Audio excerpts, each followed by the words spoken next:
week. How was the weekend? Mine was beautiful. All right, so we're back this week again. Let's journey together in this beautiful and wonderful story. My name is Elroy, episode 6 by Precious Obialor-Ukazim. Little did Mrs. Elizabeth know that what was awaiting for her in the future until Elroy King, her godly and well-behaved son, clocked 20.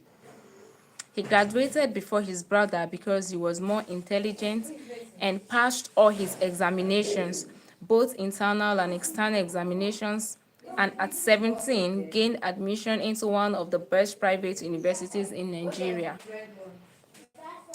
Elroy King joined one of the active fellowships on campus and served in the music department as their guitarist, and his good and godly home training never departed from him, just as the proverbial Bible verse has said, "Train up a child in the way he should go.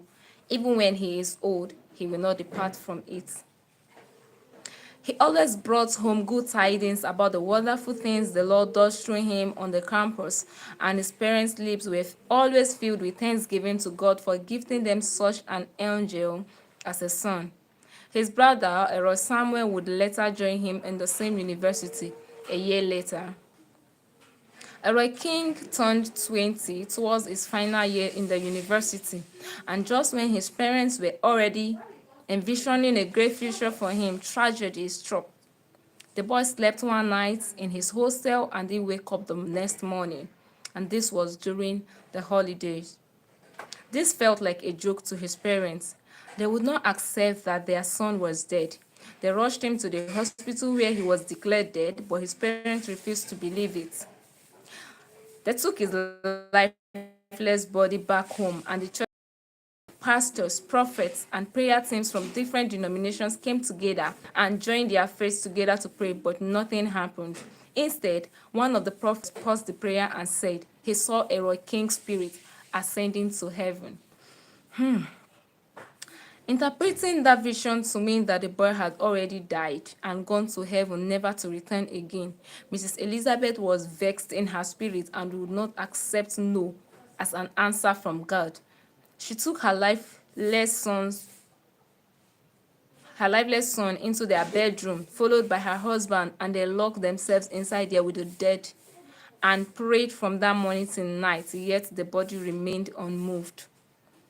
Family, friends, and church members became concerned when night came, yet they refused to open the door or let anyone in. So they began to knock for them to open, but they wouldn't open. Mr. Samuel was the first to give up hope. After praying for 18 hours over the dead child for God to restore his life.